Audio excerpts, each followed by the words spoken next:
The ROX Tiger, at least the coach outfit, kind of looks like Tony the Tiger with the stripes, right? It actually does. Look like the sugar frosties. This guy's been eating too many frosted flakes. They're turning into tigers. Well, they're gonna need a little extra boost if they plan on taking down KT. They need to switch to Wheaties, man, in order to actually get back into this series.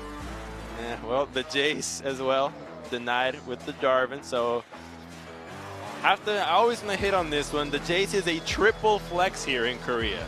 It's a mid, top, and jungle pick. I know that sounds crazy, but yes, Jace jungle. Where is it that we saw Jace jungle? Was that in promotions? Not even in promotion. It was in the Challenger series from Ever 8. So Malrang was playing that and pretty much just bopping CJ with it. Oh, thank God. Okay, we have Galio banned. Hallelujah. I'm so happy right now, guys. You don't even know. I'm just, yeah. I really have not been enjoying this Galio so far. First pick Lee or first pick Kennen? Maybe even Thresh, actually, from Mata. He had a pretty great series. It really seems to be fitting the KT style, and it is the most heavily contested support so far. So it would not be surprising if they decide to give it to the main shot caller for this team. There's definitely a lot of choices, as you were pointing out. So they go down to the wire, and you are correct. It will be Thresh as the first pick for Mata. Makes sense. I mean, he had such a star game on it in game number 1. Now, you have to wonder, do ROX care about Kalista Thresh again? You have to think about it, and denying a Kalista out of nowhere, not the wisest move when you're not pairing it with Thresh yourself, and KT always has the option of just securing their bottom lane early on, but instead they will just take away the Orianna and testing Pawn's hand here. He has seen a lot of success on him. What else can he do now that there is no Galio, there is no Orianna, and I believe the last pick we saw out of him before that was the Gaffiz. I'm looking through the notes. Where are my stats? My favorite champion, Gaffiz. Oh, it was Corki and Talia. Yeah, there's plenty. Yeah. So Mickey, this is the first time he's going to be repeat playing a champion. This will be his second game on Orianna. He's played 6 different champions, and as you said, just take that away from Pawn. Mighty Bear is going to give another shot at Graves. He had a pretty good game on the Graves. You have to say he was 4-0 before this series. Again, that was on a stronger Graves, but definitely seems to be one of his most practiced champions. Not deciding to go with the Lee Sin. They give that over to Score once again. Not too keen on that one, really. The Lee Sin pick is just so darn strong right now. Do it, Pawn, please. Going with the salty run back, could it be? Yep.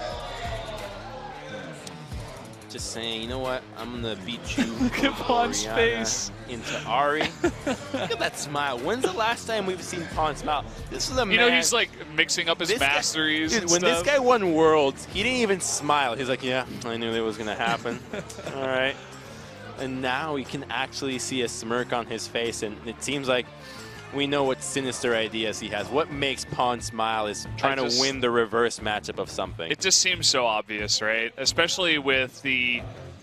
I'll give it a mediocre performance. There are a lot more other words that I could have used for Mickey's Ahri play there in that first game. Oh, I thought you were saying his smile was mediocre. No. I was like, man, that's... Ahri's play. Mickey's play on Ahri. But Pawn, you know, he's going into this one, he's like, I'm going to show you how to play Ahri, okay? Against Orianna. But now, do ROX take away the Shen and say, let's make this a fair fight, mano a mano, even all around? Probably not. But he does have the Ignite this time around on Pawn, and I think that Pawn and Score could probably do a little bit more work with the Ahri Lee Sin than we would have expected last time around with the Ahri and Graves. Not the greatest combination there, as Lee Sin is the best junglers right now. The physical damage helps your laners just build whatever you want, especially when you target this top lane pool without Jarvan, Jace, Fiora, Kennen, leaving really just Renekton as your next physical dealer topside, and maybe Shen, but he's more of a tank. Look at that Caitlyn ban. It seemed to be very good in the what was the last series? It was Samsung against Afrika. It just happened. Yeah, I know. This always happens where the next day I'm like, wait, what did I cast? When you cast so much stuff, it eventually comes to it. It all blurs together. Yeah. The life of a caster.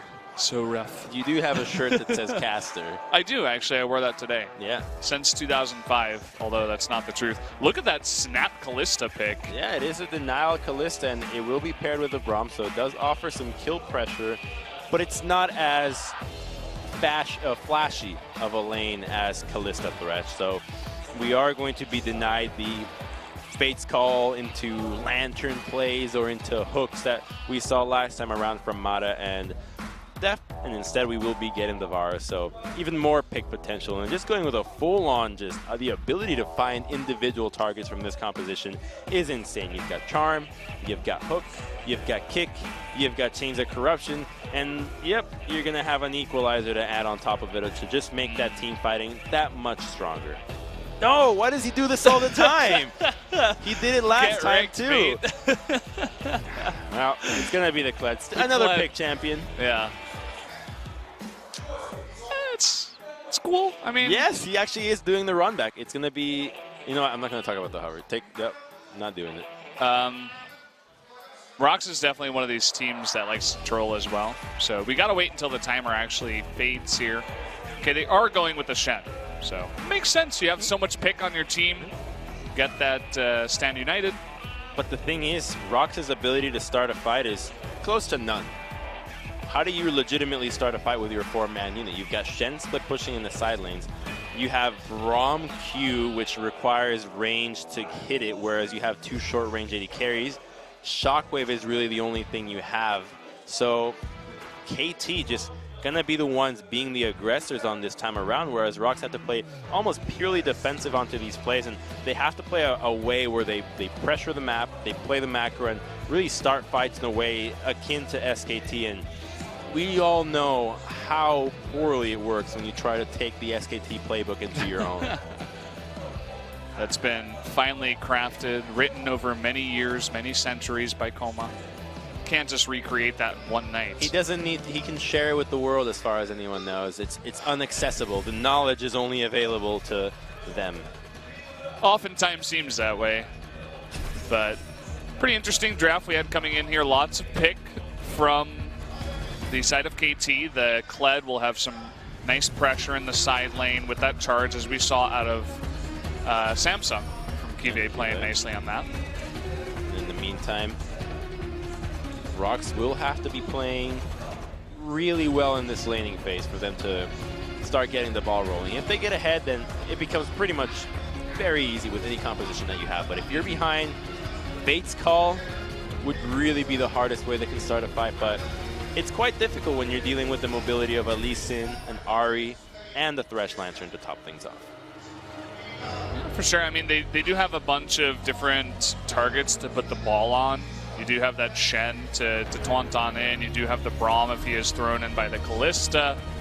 They have a couple of different options, but we'll see if they can actually make it work. As we said in Game 1, ROX Tigers, they oftentimes have decent composition, decent macro play, but then when it comes down to execution in the team fights, sometimes the positioning is not there, the mechanics are not there, and they definitely need to shore that up. So you can look at a composition in its shell for ROX, but I want to see them take this composition and actually do something with it. So guys, we're going to jump into game number 2 right now between KT and the ROX Tigers.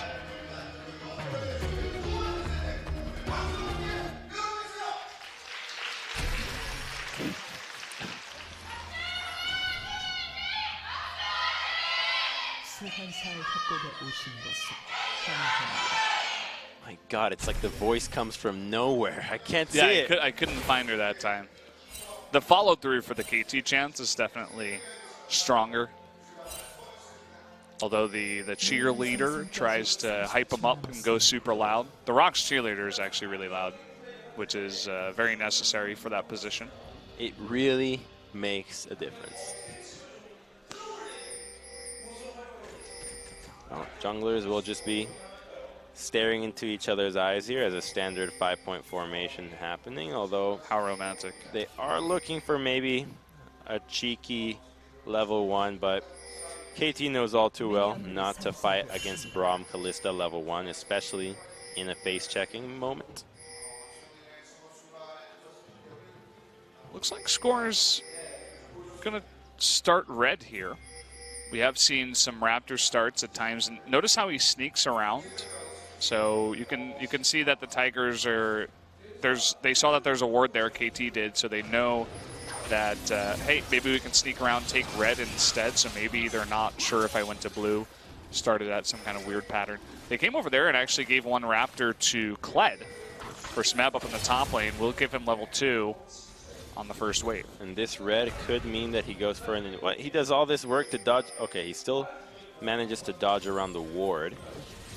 But they're not going to take any cheeky invades onto this. He's just going to try to make sure that ROX does not know where his route is, and that will make it a little bit tougher for ROX to lane, as they're not going to be able to know where Lee Sin starts, where he's going to end, and as such they have to play with a little bit more respect as opposed to knowing exactly where he would be. Getting a look down here in the bot lane, it looks like Deft and Mata have a bit more pressure. They're pushing harder, so they will at level 2 first. We won't see any crazy plays from the bot lane of the ROX Tigers. And even though they can push up this well, the jungler is going to be a Graves, and the only setup is that Braum. Not that instant CC that you see out of that Thresh, and as such, they can play with a little bit more confidence, knowing that if a Graves gank is to show up, you can probably just Lantern out of the situation, and you can get away scot-free. I like that the Observer is showing us the mid lane a lot. We talked about the reverse matchup. Pawn was on the Orianna in game 1 and Mickey on the Ahri in game 1. You guys are joining us late. Yeah, and even though he is pushed up into the mid lane, Mighty Bear does not fancy an invade at this time around. He instead just gets a Scuttle Crab and doesn't fancy a gank into the bottom lane either, not knowing where Lee Sin is, and that's the power of that start and that dodge around that score did. You just don't know. What if he started blue and finished into the bottom side? What if he's waiting in that brush bottom lane? And those are the things that you have to consider when you go for a gank, and if the answer is maybe, you almost always have to say, I'm not going to go for it because the risk is just too high.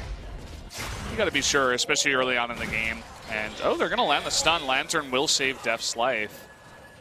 But a nice bit of damage put onto this Varus early on. But again, Doran shields will make it so that Deft will be back at full health in just a bit. And we'll be totally fine. D shield plus an extra 300 HP there from the 2 potions.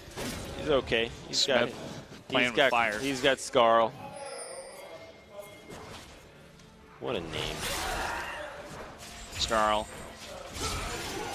He's immortal, right? Skarl? Is he? He doesn't die, he just runs away when he gets scared. That doesn't sound like a good way of being immortal, actually. Well, then you come back when you've regained your confidence. That just sounds like being a coward. I mean, we didn't, we were just saying that he was immortal, not a coward. Is he immortal like he's a lobster? He's not a brave immortal, he's just immortal. Lobsters are immortal. What? Yeah, they can live forever. Like cats. A lot of animals can live forever, actually. What are you talking about? Yeah. As long as they keep eating, they die because they keep eating, and then you can like infinity grow, but you just can't find food that's enough to satisfy your seemingly endless growing size. I know a lot about animal facts, man. Trust me on this one. I don't want to subscribe to lobster facts here, Crumbs, but that does sound very interesting. My favorite superhero is Lobster Johnson, but a gank will be going topside. Who's Lobster Johnson? He's a fictional hero from the Hellboy universe. Mighty Bear does find score. Ooh, half HP. That was a really nice setup for the Graves. Can they actually convert this into a kill, though? It looks like Ahri will get there first with the charm. And still on the chase is Mighty Bear. There's the dash forward.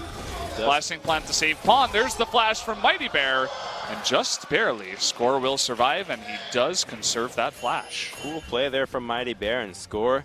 Ooh, I don't know if I want to give him the benefit of the doubt for knowing how much HP he was going to survive with, because that was awfully close, but able to run away with the use of that Scuttle Crab, proccing that extra speed that really allows him to get away. But a turn on Mighty Bear.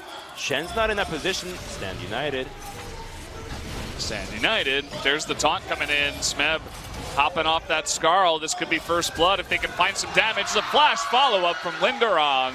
as he's making up for some mistakes that he made in game 1, does pick up the first blood. Some overconfidence there from Smeb, thinking that he can take out Mighty Bear, but just like ROX, they fell prey to the Shen just coming out of nowhere, and these teams seem to be forgetting that Stand United has to always be accounted for unless it just has been used, and as such, a first blood goes the way of Shen. And that's really useful because now they have a teleport advantage that Kled cannot follow through. And if they can proc that one more time, that's an advantage that ROX can start growing and amassing a lead that is just so necessary on this composition that lacks heavy engage tools. Deft going for a walk into the river. Ari is moving down. There is TP onto Linderang, though, if an engage were to happen. Deft and Mata still level 5. No Chain of Corruption to come out and force an engage or anything like that.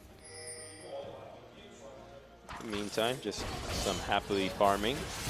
Linderang will try to get some control back into this lane by pushing out. You can see that he's looking to go for that Tiamat, and it's important that he keep the lane pushed so that when he TPs out, he doesn't lose minions or turret experience. And that's why you see the pushing power on Shen be really just so heavily valued as opposed to what we used to see before, which was maybe a Bami Cinder, which turned into a Sunfire that did get nerfed, or sometimes even a Spectre's Cowl that you see into some AP matchups.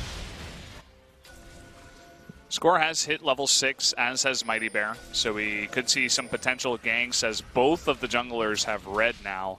And you can see that Key and Mighty Bear, they were coming in here. If they could proc that stun, Mighty Bear no doubt has the burst damage to follow up for a kill.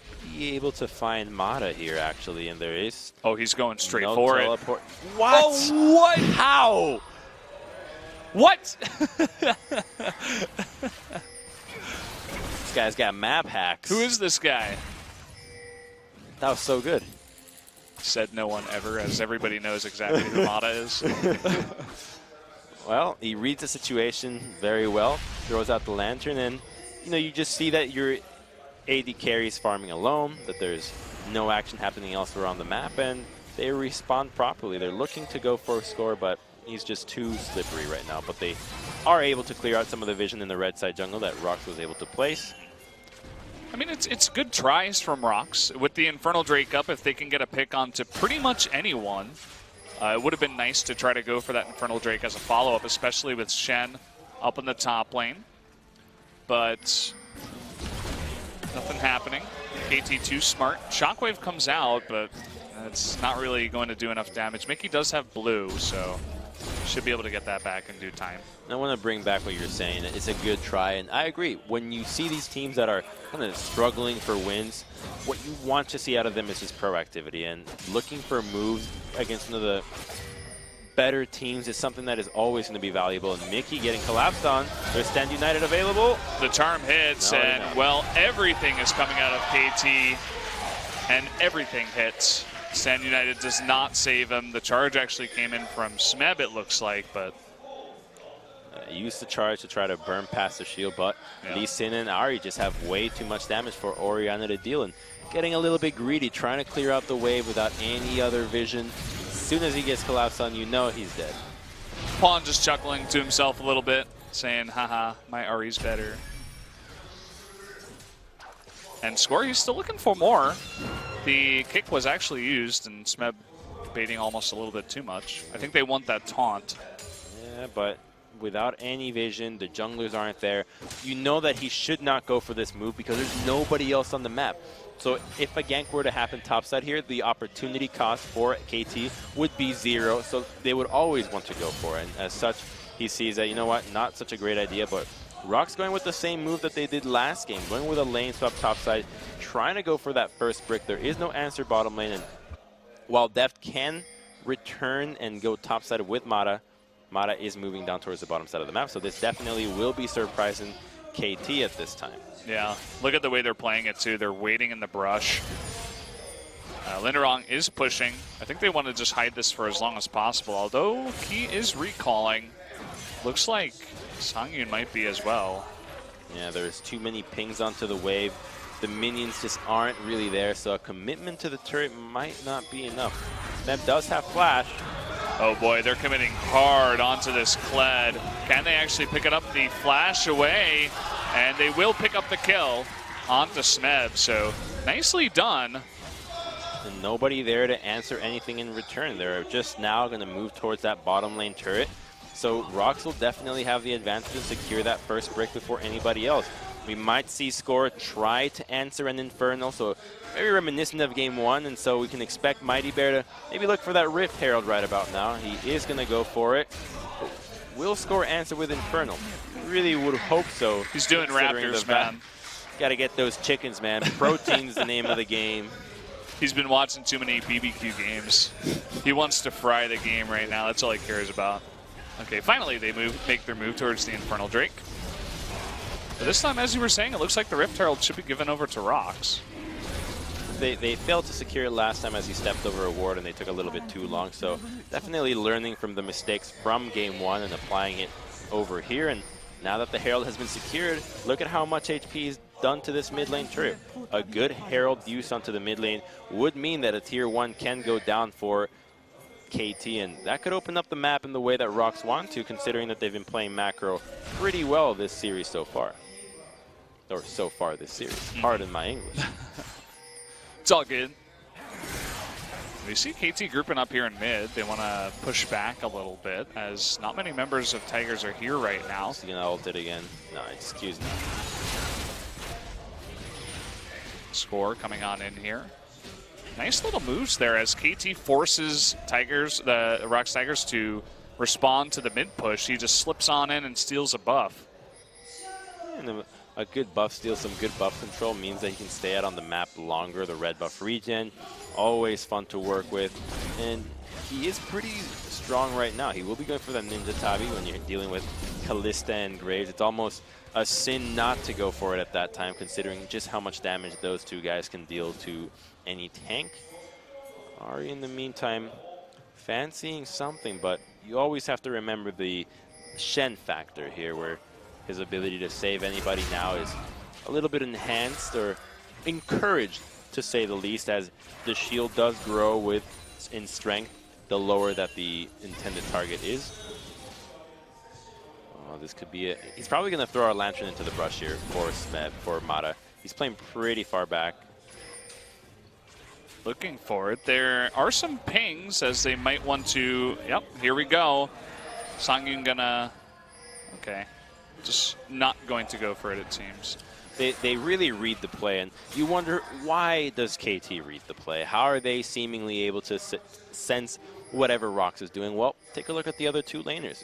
Graves is nowhere to be found, and Orianna is not in the mid lane. And you always get suspicious when people are Mia, and your senses go up and think, okay, something fishy is about to happen somewhere, and I don't want to fall victim to it. And as such, they respond properly. And maybe if the play would have happened with Mighty Bear looking to invade while Orianna's pushing into the mid lane, then Mata would not have played so defensively. But the Herald does get popped here, and without any wave clear as Ari's here, this can be that mid-tier 1 going ROX's way, and it definitely will be. Yeah, nice positioning there to just abuse KT's positioning. Put that down. They do take the mid-tier 1, and it even fights for a little bit against some of those KT players. So definitely a better usage this time around compared to Game 1.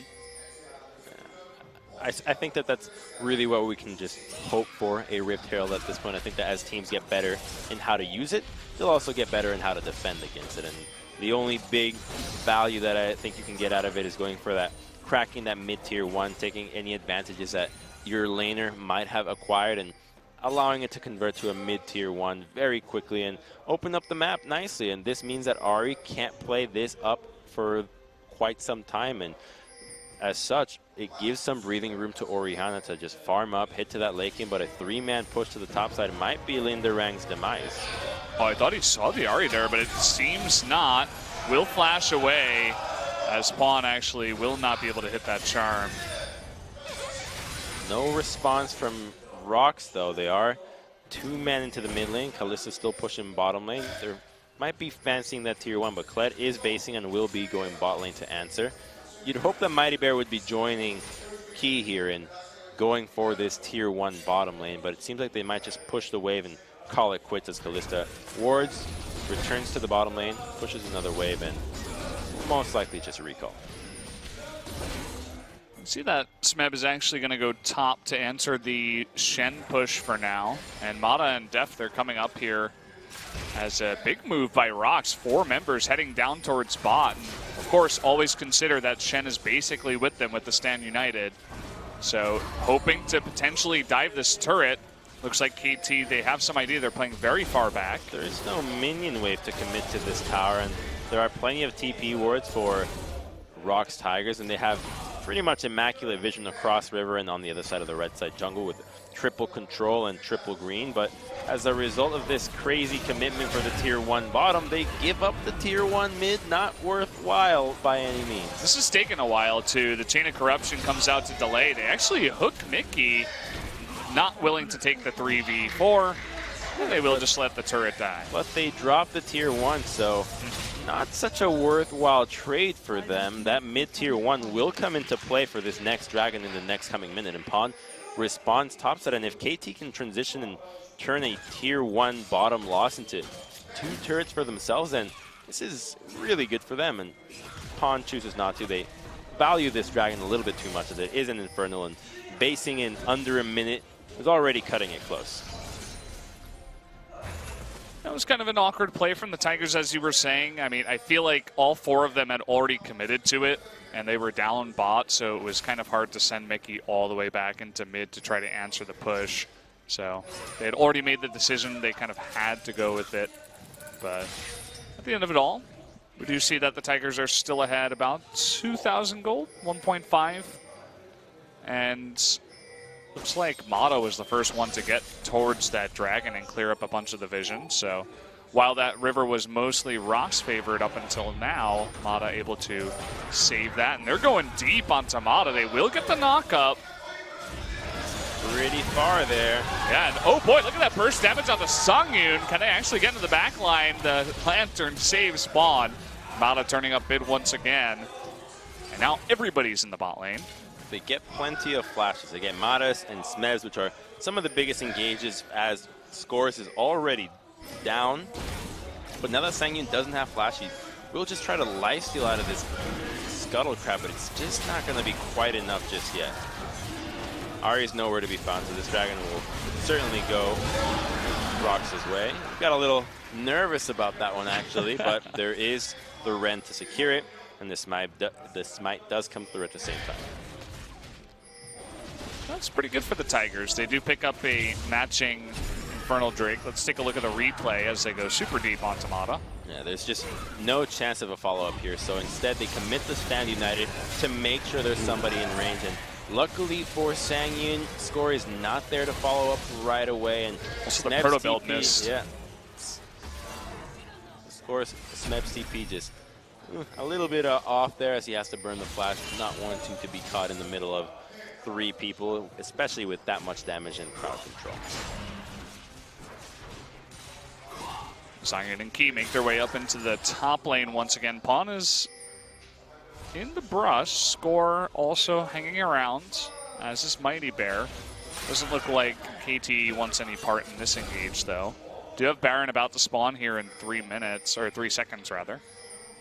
And it's a stage of the game where you see dual lane be grouped up as much as possible with your jungler, while your solo lanes can respond a little bit faster than anybody else. We have Kled that can collapse with his ultimate, and likewise for Shen and Ahri and Orianna, which are more mobile than most mid laners, as they have they have 2 speed boosts actually.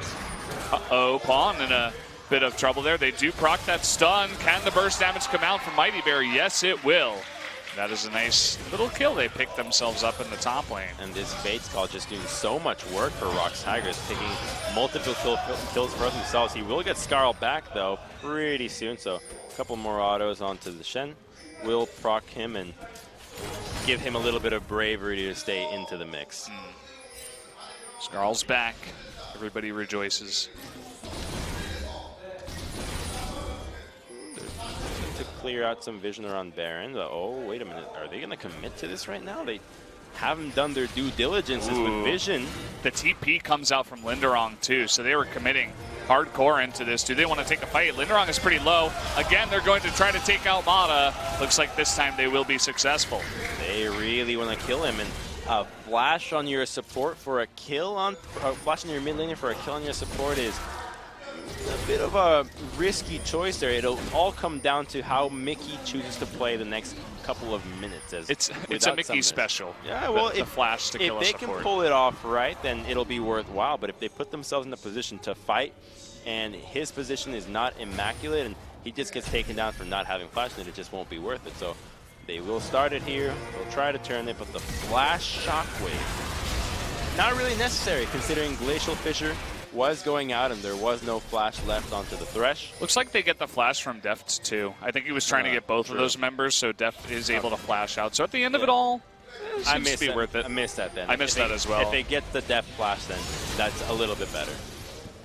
For sure. So it does end up being worthy for the ROX Tigers. They don't really turn it into anything too much just yet. Actually, KT still has a lot of wards around that Baron.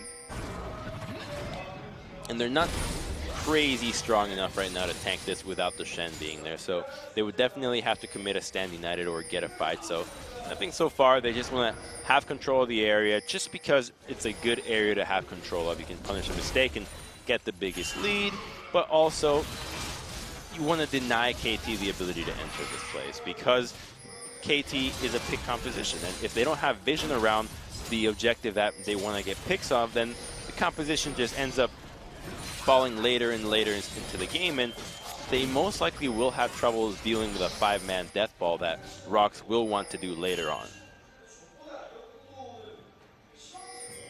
You can see that they leave that ward up. That's denied by the control ward of ROX. They don't want to give away their position, but it seems like Score is able to poke his head in and check it out anyway. They don't have to worry too much about Baron being taken, even though the vision is denied. As long as Sangyun stays on the map, you know they don't have enough damage to take down anything else, or at least be in a position where securing a Baron with Rend would not be available, and you always have the option of the Smite Steal that way. Bit of a invade here from the ROX Tigers. Look at Pawn's positioning. He has the Banshee Veil and the Spirit Rush. Can he escape this? Will the ROX Tigers even commit? Doesn't look like it. I think they're maybe looking for Mata, perhaps, but there's double control wards, one on the left side of blue jungle, one in the blue itself. The middle lane just got replaced, or the ward in the middle of the river just got replaced by Mata, so lots of vision there. And the Rang will just taunt away happily. Lots of tension right now. It feels later than it actually is. I mean, we're only 24 minutes into the game, but both of these teams have kind of just settled into, okay, the top laners go bot, the wave clearers can go top, push in that wave, try to put on some pressure there and in mid, and they kind of just duke it out. They fight for vision and look for those picks. And the reason for this lull is just because the engage is so much on Score. Does not get the stun proc, but the engage tools are almost exclusively onto KT right now, and they're getting engaged, and it's from reckless face checks happening from KT ROX. So they usually have to start off with the Fate's Call, with the Braum ultimate, which they're pretty big commitment ultimates, but because they're so hard to follow up on with the comp that ROX have, they just result in flashes or people getting lanterned out, or not a whole lot. And because KT feels like they are a little bit more behind than they really are, capable. Mickey in a bit of trouble. Will Shockwave, but there's the hook follow-up. Nicely done by Smep to commit to that kill. They're going deep for Linderong, too. They may be diving 2 turrets at this point. That's a double kill for Smeb on this Kled. And a really nice kill opened up. They will try to re-engage here 3v5. Not sure about this one. Mighty Bear has to do a bit of charge damage. Really good kick there onto the Braum. That's going to be a 3rd kill, as finally they trade back one, the ROX Tigers do. Score trading his life for another one, but that would mean a lot of pressure here in the mid lane for KT. Nice charm. Why was Graves running the other way after the charm? Either way, he looks like he will be going down for the trade, as Sangyun is actually pretty dangerous, has double buff right now. There's a double kill. Can he actually follow up with the chase? Doesn't, he's trying, but Not sure if he can get into range. And that pick really salvages the fight there for ROX Tigers. Otherwise, they would have lost that tier 2 in the mid lane. And Kalista getting strong is going to be really dangerous. These are all skill shot champions from the ROX Tigers dealing with the most slippery AD carry of them all. And they're going to take this time to start up that Baron. But Mighty Bear is not alive, so the Rend is going to be used to secure this objective, which can be detrimental for them, considering that she's not going to be able to turn or commit to Baron, and commit to Baron. One of the going deep. It seems foolish, but he's buying time for Score to get there. And what will ROX do? Will they commit? Will they try to take out Score? He is on top of Score. Here comes Pawn. Score's coming on in. They will get it with the Rend. And Smeb comes in all alone. Lots of low members for the ROX Tigers, but it looks like they will pick up another kill onto that Score. KT trying just way too hard to get on in there. And that will be another one going down. Mighty Bear able to pick off another kill. So 2 members of KT go down, and the ROX Tigers get Baron Belt. And Seonghwan, what a hero has he been in this game so far.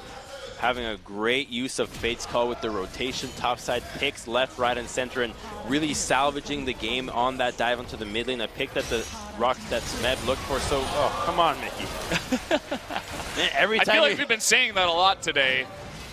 Oh, yeah. boy. Well, let's just forget about him, and we'll keep praising Sangyun here for saving that fight in the mid-tier 2 and securing that Baron. 4-0-3, he has yet to shop. Most likely we'll be going for that Phantom Dancer here, and we'll take another look at that replay here. This is really good stuff by Smeb, just recognizing that Orianna is out of position and a 4-man collapse onto her.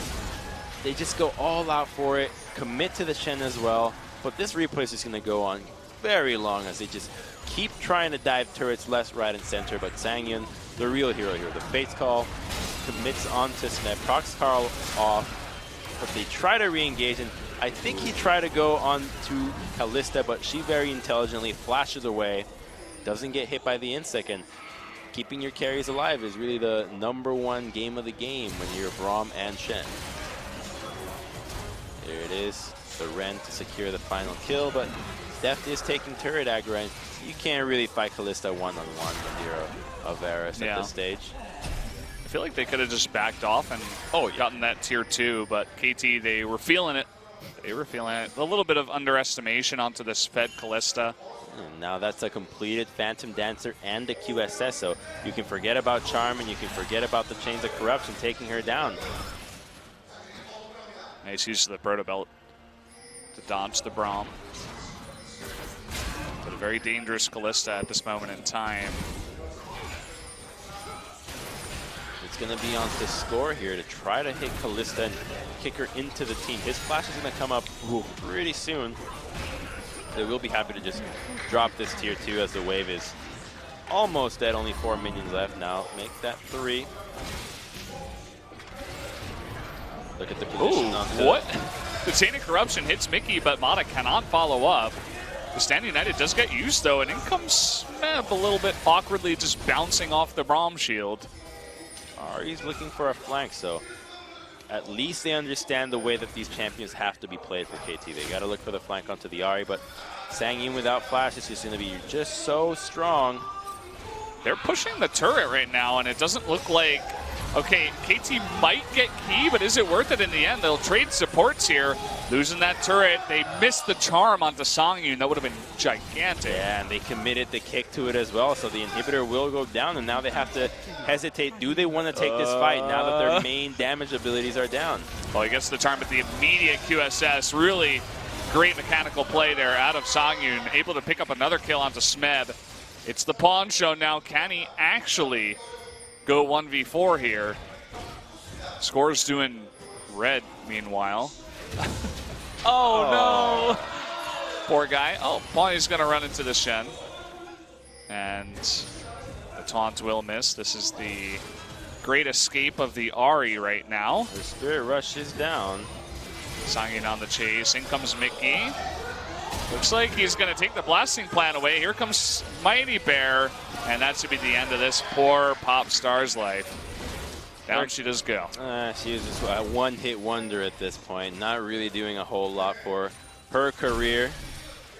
And this is the start of that fight again. They think they're going to be able to pop Thresh right from the start. Good flash there from Death, but in the backside, it's Lee Sin, it's Ari looking for the Kalista, but remember, she still has QSS on her, so even if that charm were to have hit, the lifesteal that she can pack probably would have been enough for her to commit and turn onto the Lee Sin and maybe even kill the Ari. Oh boy, Mata gets caught again here up towards the Baron.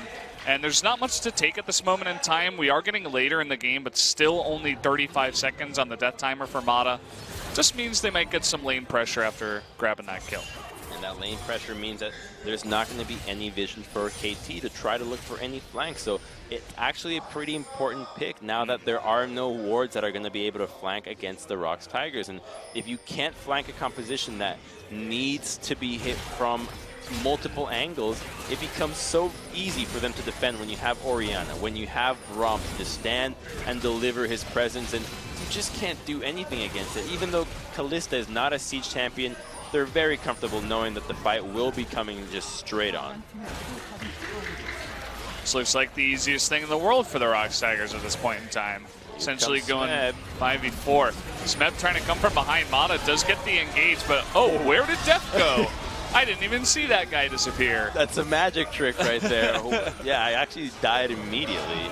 Oh, this Kalista's getting out of hand, man. Forcing the charge there for Smeb. Pawn can't even stay to wave clear.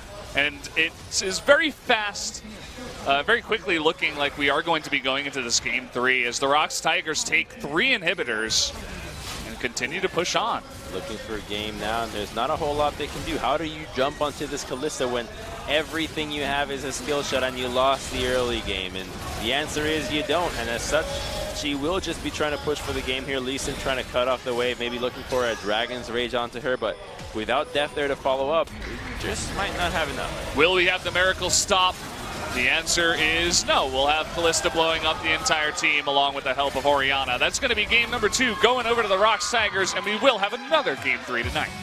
What a treat there. The Kalista finally making a surgence into the meta, a pick that we just wanted to see so badly when we had been mistreated to all the utility AD carries that just never offered much excitement, but now we have one of the most exciting carries, and just so well played. ROX with the lane swap to the top side again, multiple Fate Call, just being incredibly proactive and looking for ways to get advantages onto the map, and really good signs of life for a team that you would have expected to not be doing a whole lot. And there's that cheeky smile. He knows what he's been doing. He's been kicking ass.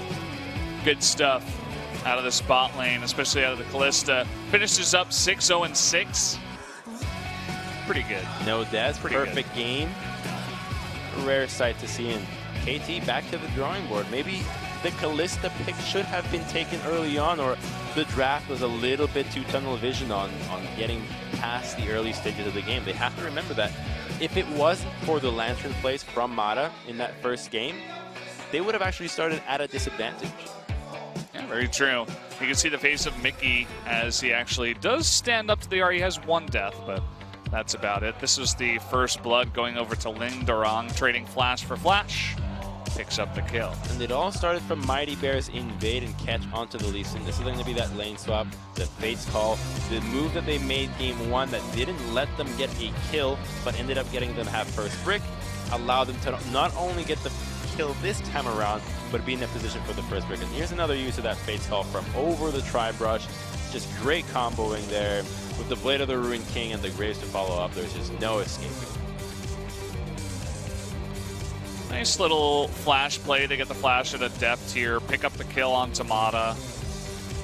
Don't turn it into much. This was a nice engage that eventually went wrong. They pick up Mickey and dive 2 turrets for Lindarong, and this is when Kalista just really, really shines, when you're going a little bit too deep. Exactly. She's a champion that needs people to dive into so that she can dodge.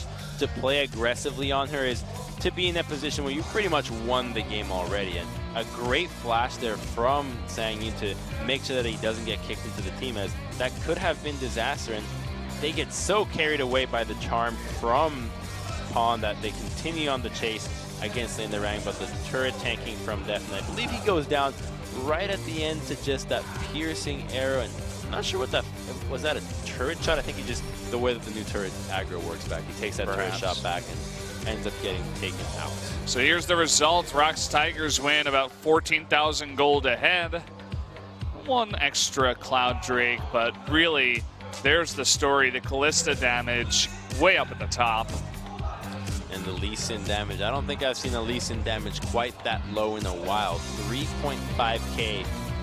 Keeping up with Thresh's damage, the champion. At least did less than Braum. Braum did more damage than Lee. Not really sure how, but that's what we get in return. And KT, some trouble still. The draft maybe back to the drawing board, but we will be getting some Game 3 action that we have been missing today. Yeah, so guys, we're going to take a quick commercial break. When we come back, Game 3, the decider between the ROX Tigers and KT Rolster.